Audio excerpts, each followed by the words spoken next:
Good morning. आज का हमारा टॉपिक है उपसहसंयोजक यौगिक चैप्टर 9 जो है उसके आईयूपीएसी नामकरण पढ़ रहे थे हम।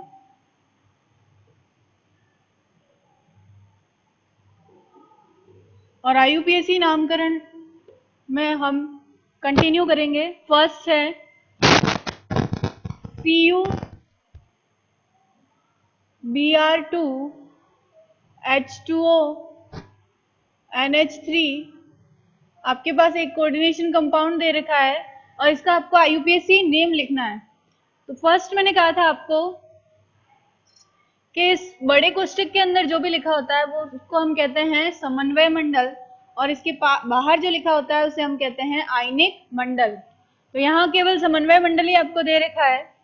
यहाँ देखिए आपको लिगेंड जो दे रखे हैं वो 3 टाइप के दे रखे हैं, ब्रोमीन, H2O और NH3। यहाँ पर इसको ब्रोमीन के लिए ब्रोमिडो लिखते हैं या ब्रोमाइडो लिखते हैं, H2O के लिए एक्वा और इसके लिए लिखते हैं एमीन। और मैंने कहा था एमीन लिखते वक्त आपको हाफ एम भी लिखना होता है।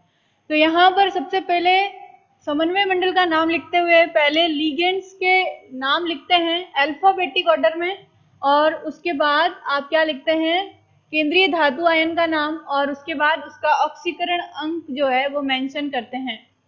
तो यहाँ पर आप देखिए सबसे पहले ये ब्रोमिडो हो जाएगा, ये एक्वा है और ये एमीन है। अब एक्वा और एमीन में एमीन पहले आ जाएगा क्योंकि एक्वा में सेकंड अल्फाबेट जो है वो क्यू है, तो उस हिसाब से यहाँ पर नाम हो जाएगा एमीन एक्वा। Br कितने हैं, 2 हैं, तो लीगेंड के जो नंबर हैं वो आपको मेंशन करने होते हैं हमेशा। तो यहाँ लीगेंड जो है वो Br 2 है, तो आप लिखेंगे डाई ब्रोमिडो और ब्रोमाइडो, या तो आप ब्रोमिडो लिख सकते हैं या ब्रोमाइडो भी लिख सकते हैं, दोनों सही है। एमीन एक्वा डाई ब्रोमिडो, यहाँ पर ये कॉपर है और क्योंकि कोऑर्डिनेशन एंटाइटी पर कोई भी चार्ज नहीं है इसलिए आप कॉपर को सिर्फ कॉपर ही लिखेंगे। यहाँ पर आपको कॉपर का ऑक्सीकरण अंक निकालना है। तो यहाँ देखिए ऑक्सीकरण अंक निकालने का प्रोसेस मैंने बताया था, फिर से रिपीट कर रही हूँ।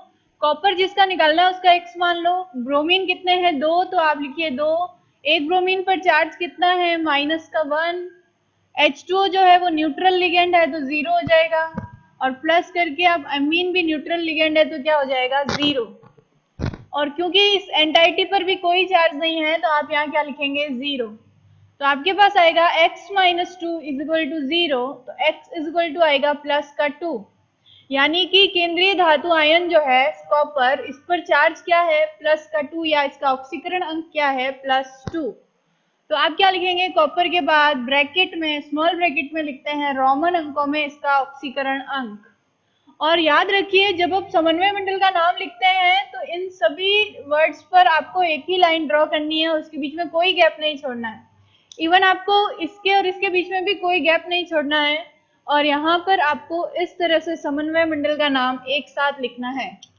ये बात ध्यान रखनी है क्योंकि इसके भी मार्क्स कट होते हैं। तो एमीन एक्वा डाइब्रोमिडो कॉपर सेकंड। अब इसके पीछे हमने आयन नहीं लगाया क्योंकि इस कोऑर्डिनेशन एंटाइटी पर कोई चार्ज नहीं है। अगर इस पर प्लस या माइनस चार्ज होता तो आप इसके पीछे क्या लिखते, आयन, लेकिन क्योंकि इस पर कोई चार्ज नहीं है तो आप इसके पीछे आयन नहीं लिखेंगे। ये एक न्यूट्रल कंपाउंड हो गया। तो एमीन एक्वा डाइब्रोमिडो कॉपर सेकंड, इसका क्या हो गया आईयूपीएसी नेम। नेक्स्ट है K2CuCN4। इस चैप्टर में आपको 2 चीजें, ये आईयूपीएसी नोमेनक्लेचर और ऑक्सीकरण अंक निकालना दोनों बहुत जरूरी आना चाहिए आपको, क्योंकि जब आप इसके आगे के जब क्रिस्टल फील्ड थ्योरी पढ़ेंगे इससे रिलेटेड तो उसमें आपको ऑक्सीकरण अंक निकालना आएगा, तभी आप उसको सॉल्व कर पाएंगे, अदरवाइज आप उसको सॉल्व नहीं कर पाएंगे। इसलिए आपको ऑक्सीकरण अंक जो निकालना है सीखना वो बहुत जरूरी है। तो आप इस पर प्रैक्टिस कीजिए। यहाँ पर देखिए सेकेंड है K2CuCN4। आपके पास सेकेंड कंपाउंड है कोऑर्डिनेशन कंपाउंड K2CuCN4। इस तरह से एक कोऑर्डिनेशन कंपाउंड है। इसमें देखिए एक बड़ा ब्रैकेट है, तो जो बड़े ब्रैकेट में लिखा है वो समन्वय मंडल है, और बड़े ब्रैकेट के बाहर लिखा है वो क्या है, आयनिक मंडल। इसको आप कोऑर्डिनेशन एंटाइटी और आयनिक एंटाइटी भी कहते हैं, ठीक है। अब आप देखिए पहले यहाँ पर कोऑर्डिनेशन एंटाइटी पीछे लिखी हुई है, आयनिक मंडल आगे है, इसका मतलब ये धनायन है और ये कोऑर्डिनेशन एंटाइटी कैसी है, ऋणायन है, यानी कि ऋण आवेशित है। तो मैंने ये कहा था कि जब भी कोऑर्डिनेशन एंटाइटी ऋण आवेशित हो तो सेंट्रल मेटल एटम के नाम के पीछे 8 लग जाता है। तो यहाँ इस एग्जाम्पल में सेंट्रल मेटल एटम के नाम के पीछे 8 लगेगा, तो ये कॉपर नहीं लिखेंगे हम, और क्या लिखेंगे इसको, क्यूप्रेट। ठीक है, आपको ध्यान रखना है कि जब ये ऋणायन का पार्ट नहीं है तब आप कॉपर को कॉपर लिखेंगे, लेकिन अगर समन्वय मंडल ऋण आवेशित है तो आप कॉपर के लिए क्यूप्रेट लिखेंगे। तो ये प्रैक्टिस से आएगा, आप जैसे जैसे प्रैक्टिस करेंगे। यहाँ पर मैंने कहा था आयनिक मंडल जो होता है उसमें जो आयन होते हैं उनके नंबर को कभी भी मेंशन नहीं किया जाता है। आपको यहाँ डाई पोटेशियम नहीं लिखकर ओनली क्या लिखना है, पोटेशियम। पोटेशियम हो गया ये। उसके बाद देखिए आप जब कोऑर्डिनेशन एंटाइटी का नाम लिखते हैं तो पहले लिगेंड का नाम उनके नंबर के साथ लिखते हैं। तो यहाँ पर याद रखना है कि आयनिक मंडल और समन्वय मंडल का नाम लिखते वक्त बीच में गैप रखना है, लेकिन केवल समन्वय मंडल का नाम लिख रहे हैं तो बीच में कोई गैप नहीं रखना है। इन बातों का आपको ध्यान रखना है। तो यहाँ पर पोटेशियम क्योंकि आयनिक मंडल है और अब हम समन्वय मंडल का नाम लिख रहे हैं तो यहाँ पर आपको गैप रखना है। तो ये हो जाएगा टेट्रासाइनो। 4 के लिए आप वर्ड यूज करते हैं टेट्रा, तो आप लिखेंगे टेट्रासाइनो। और ये क्योंकि ऋणावेशित है यहाँ पर समन्वय मंडल, तो आप कॉपर के नाम के पीछे 8 लिखेंगे, तो आप लिखेंगे क्यूप्रेट। अब यहाँ पर आपको कॉपर का ऑक्सीकरण अंक निकालना है। तो एक तरीका जो मैंने ये बताया ये है, दूसरा ये तरीका है कि ये जो K2 है, तो हम जब ऐसा लिखते हैं इस तरह से, अगर हमारे पास ये K2SO4 होता, पोटेशियम सल्फेट, तो हम क्या करते थे, ये वाला 2 जो है इसका नंबर, इस धनायन का नंबर जो होता है वो ऋणायन का चार्ज होता है। यानी कि अगर आप इसको लिखना चाहो तो आप कैसे लिखोगे, एक्चुअल में क्या होता है, K पर +1 चार्ज होता है और SO4 पर क्या होता है, -2 चार्ज होता है। तो ये जो इसका चार्ज होता है, ऋणायन का चार्ज इसका नंबर बन जाता है, इसका चार्ज इसका नंबर बन जाता है। तो यहाँ पर ये जो 2 है ये यहाँ आ गया, ये 1 यहाँ चला गया, तो बना क्या, K2SO4। इसका मतलब ये जो 2 नंबर लिखा हुआ है एक्चुअल में ये इस ऋणायन का क्या है, चार्ज है। तो यहाँ पर भी देखो इस K के बाद जो 2 लिखा हुआ है एक्चुअल में ये इस कोऑर्डिनेशन एंटाइटी का क्या है, चार्ज है। और क्योंकि ये धनायन है तो ये चार्ज कैसा होगा, ऋणायन। तो एक तरीका ये होता है कोऑर्डिनेशन एंटाइटी पर चार्ज निकालने का। यहाँ पर कोऑर्डिनेशन एंटाइटी पर आपको चार्ज पता चल गया कि वो क्या है, 2 नेगेटिव है। ठीक है, अब आप कॉपर का निकाल सकते हैं इजीली कि 4 साइनाइड पर -2 होगा, -4 होगा, और वो जब उस तरफ जाएगा राइट हैंड साइड में तो 4 - 2 क्या हो जाएगा, +2। यानी कि कॉपर का ऑक्सीडेशन अंक आप डायरेक्ट बिना कैलकुलेशन के भी निकाल सकते हैं, लेकिन इसके लिए आपको प्रैक्टिस करनी पड़ेगी बार बार। तो यहाँ पर देखिए, और दूसरा तरीका जो मैंने बताया एज इट इज, आप क्या करेंगे, इसको कॉपर को x मान लेंगे और क्योंकि ये पूरी न्यूट्रल है इक्वल में 0 आ जाएगा। लेकिन अगर आप इससे निकाल रहे हैं तो यहाँ इक्वल के उस तरफ -2 चार्ज आ जाएगा, क्योंकि यहाँ जो कोऑर्डिनेशन एंटाइटी है इस पर क्या चार्ज है, -2। इस तरह से निकल जाएगा x + 4 - 1 = -2। तो x = क्या आ जाएगा, यहाँ पर माइनस का 4 उधर जाएगा, 4 - 2 प्लस का हो जाएगा, और यहाँ पर आपके आ जाएगा +2। तो इस कॉपर पर चार्ज कितना है, +2। तो पोटेशियम टेट्रासाइनो क्यूप्रेट सेकेंड, ये इसका नाम हो जाएगा। तो इस कॉम्प्लेक्स का नाम क्या हो जाएगा, पोटेशियम टेट्रासाइनो क्यूप्रेट सेकेंड। यहाँ देखो मैंने पोटेशियम यानी कि आयनिक मंडल और समन्वय मंडल के बीच में गैप लगाया है, लेकिन समन्वय मंडल का नाम लिखते वक्त मैंने कहीं पर भी गैप मेंशन नहीं किया है। तो आपको इन बातों का, छोटी छोटी बातों का ध्यान रखना है IUPAC नाम लिखते वक्त, क्योंकि इसके मार्क्स होते हैं, अदरवाइज आपके मार्क्स कट हो जाएंगे। नेक्स्ट एग्जाम्पल जो है वो है आपका third example, platinum Cl2 NH3 whole twice. यहाँ पर ब्रैकेट बंद हो जाएगा इस तरह से। तो ये थर्ड एग्जाम्पल है, यहाँ भी इजी है क्योंकि इस एंटाइटी पर कोई चार्ज नहीं है, तो प्लेटिनम प्लेटिनम ही लिखोगे आप। ये लिगेंड है तो ये हो जाएगा डाइक्लोरिडो, क्योंकि ये क्लोरीन कितने हैं, 2 है, तो आप लिखेंगे डाइक्लोरिडो या डाइक्लोरो, और ये भी हो जाएगा डाईएमीन। यहाँ पर आपको प्लेटिनम का ऑक्सीकरण अंक लिखना है, तो यहाँ पर देखिए आप डायरेक्ट निकाल सकते हैं। NH3 न्यूट्रल लिगेंड है तो क्या हो जाएगा 0, Cl पे कितना चार्ज होगा -2, क्योंकि कोऑर्डिनेशन एंटाइटी पर कोई चार्ज नहीं है, इसका मतलब कोऑर्डिनेशन एंटाइटी न्यूट्रल है। तो अगर इस पर -2 है, ये 0 है, तो इस पर अगर +2 होगा तभी तो कोऑर्डिनेशन एंटाइटी पर 0 होगा चार्ज। इसका मतलब प्लेटिनम का ऑक्सीडेशन अंक क्या हो गया +2। इस तरह से आप डायरेक्ट भी निकाल सकते हैं। तो यहाँ आप इसका नाम हो जाएगा, देखिए सबसे पहले आप अल्फाबेटिक ऑर्डर फॉलो करेंगे लिगेंड के लिए, तो नाम होगा डाईएमीन, डाइक्लोरो या क्लोरिडो, दोनों सही है।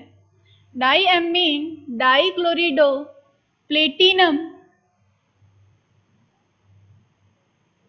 सेकंड,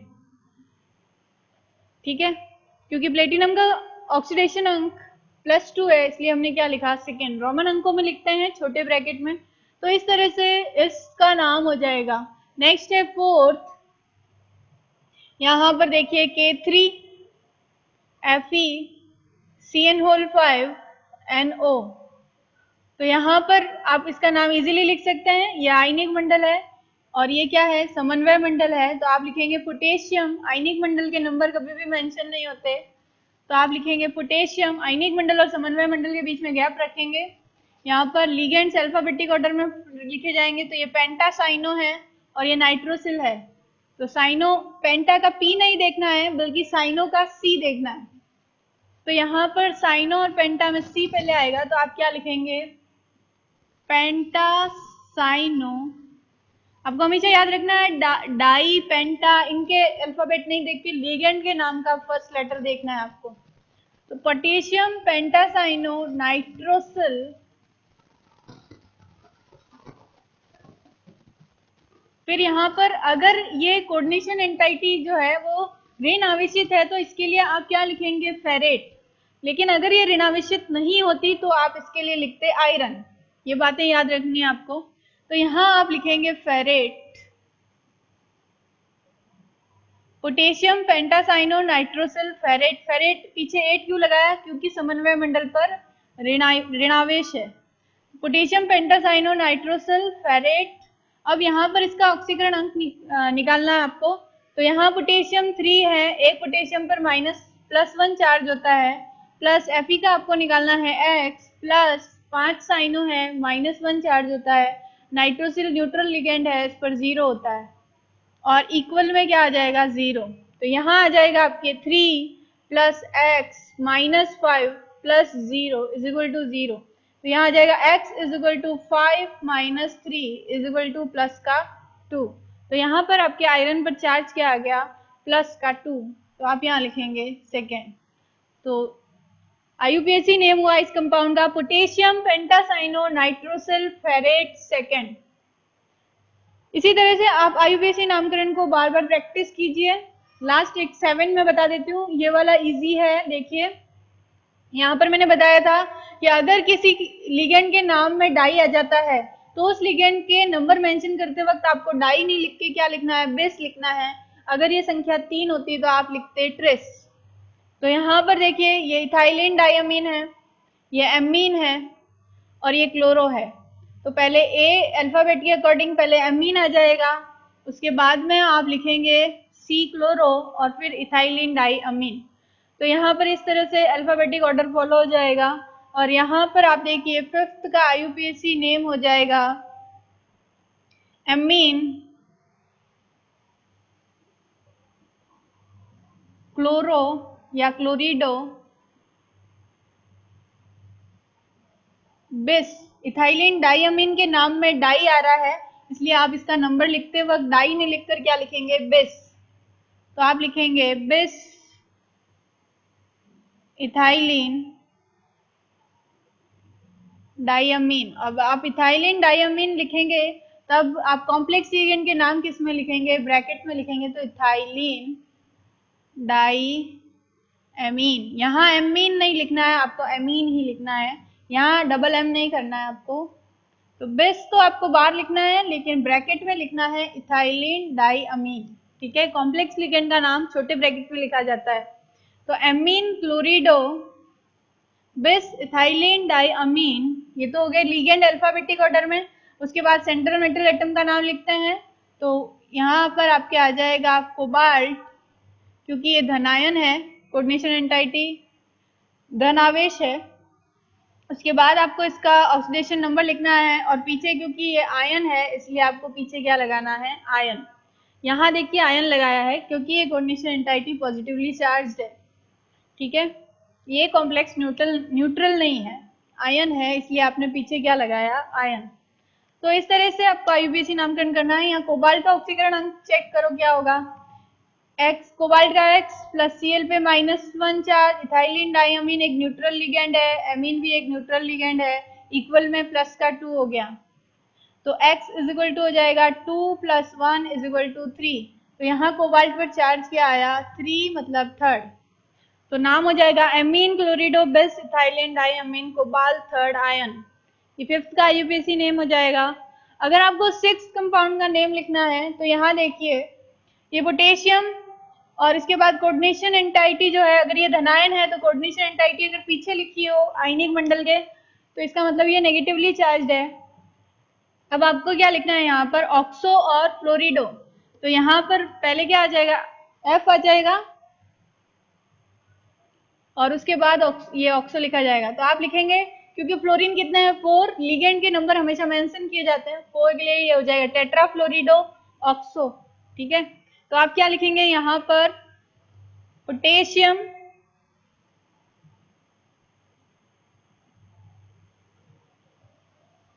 टेट्रा फ्लोरिडो, यहाँ पर आयनिक मंडल और समन्वय मंडल के नाम के पीछे आपको क्या लगाना है, गैप रखना है। तो आप पहले लिखेंगे पोटेशियम, देन लिखेंगे टेट्रा फ्लोरिडो, गैप रख के, और फ्लोरो, दोनों सही है, टेट्रा फ्लोरिडो। फिर ओ के लिए होता है ऑक्सो। उसके बाद क्योंकि ये समन्वय मंडल ऋणायन है तो इसीलिए धातु आयन के नाम के पीछे 8 लगेगा, तो ये हो जाएगा क्रोमेट। अब इसका ऑक्सीडेशन नंबर लिखना है आपको, तो पोटेशियम टेट्राफ्लोरिडो ऑक्सो क्रोमेट। अब यहाँ इसका ऑक्सीडेशन अंक निकालना इजी है। पोटेशियम का हम मानेंगे 1, देन प्लस x प्लस 4 - 1, एक फ्लोराइड पर -1 चार्ज होता है, प्लस एक ऑक्सीजन पे -2 चार्ज होता है, इक्वल में 0। तो यहाँ पर आपके पास आ जाएगा x इज इक्वल टू, यहाँ ये -2 उधर जाके क्या हो जाएगा, +2, यहाँ -4 उधर जाके हो जाएंगे +4। तो यहाँ पर आपका आ जाएगा, ये क्रोमियम पे थर्ड आना चाहिए था, फ्लोरीन -4 -2, ये +3, तो यहाँ पे K3 हो जाएगा। ठीक है, K3 हो जाएगा, क्योंकि क्रोमियम का थर्ड होता है ऑक्सीडेशन नंबर। तो आप इस तरह से इसको K3CrF4O, तो यहाँ पर आपके हो जाएगा थर्ड, यहाँ पे आ जाएगा आपका 3। ठीक है, तो ये 3 हो जाएगा। यहाँ पर देखिए आपके पास आ जाएगा 4 + 2 - 3, तो 6 - 3 इज इक्वल टू क्या आ जाएगा, +3। ठीक है, तो इस पर आपके क्रोमियम के ऑक्सीडेशन नंबर आ जाएगा 3, तो आप यहाँ लिखेंगे थर्ड। तो इस तरह से आप सॉल्व कर सकते हैं पोटेशियम टेट्राफ्लोरिडो ऑक्सोक्रोमेट थर्ड। ठीक है, नेक्स्ट जो है आपका वो है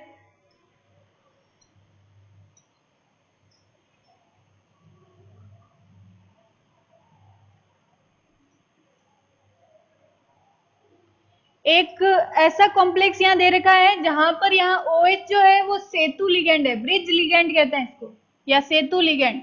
इस तरह से डाइस करके लिखा हो, ये OH Cr से भी अटैच है और इस Cr से भी अटैच है।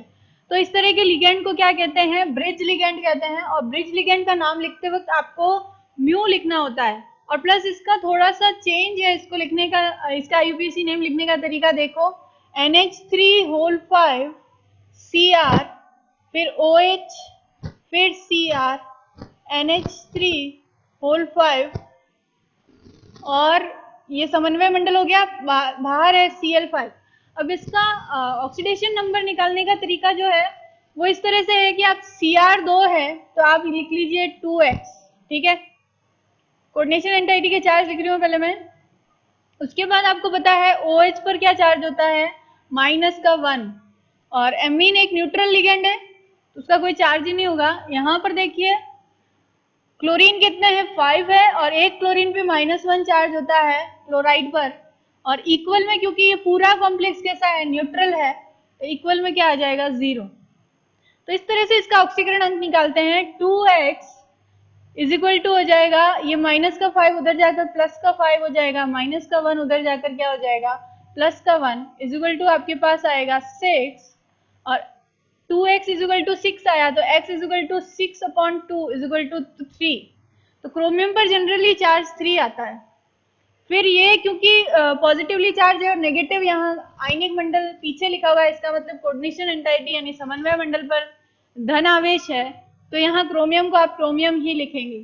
तो इसका नामकरण कुछ इस तरह से लिखा जाता है, देखो पेंटाएमीन क्रोमियम थर्ड, दोनों क्रोमियम का ऑक्सीडेशन नंबर क्या है, 3 है, तो पेंटाएमीन क्रोमियम थर्ड, फिर म्यू हाइड्रोक्सो, यहाँ हाइड्रोक्सो के आगे म्यू लगेगा क्योंकि सेतु लिगेंड का पार्ट है, सेतु लिगेंड है, सेतु लिगेंड के आगे हमेशा म्यू लिखा जाता है। उसके बाद वापस आप क्या लिखेंगे, सेम ऑर्डर फॉलो करेंगे, पहले लिगेंड का नाम फिर धातु का नाम।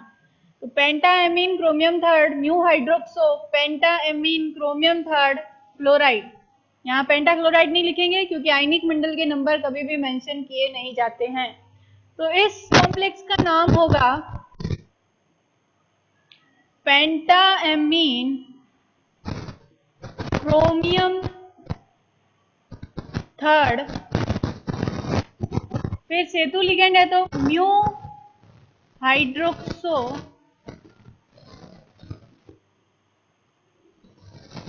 Then again pentaammine chromium third. इसको एक ही लाइन में लिखना होता है, मेरे यहाँ जगह नहीं है इसलिए नीचे लिख रही हूँ, पर आप हमेशा एक ही लाइन में नाम लिखना, पेंटाएमीन chromium third mu hydroxo पेंटाएमीन chromium third chloride. तो ये हो जाएगा इस कॉम्प्लेक्स का नाम। तो इस तरह से आपको आईयूपीएसी नोमेनक्लेचर प्रैक्टिस करने हैं, ऑक्सीडेशन अंक निकालना सीखना है। जब ये आ जाएगा तभी आपको आगे का पार्ट समझ में आएगा।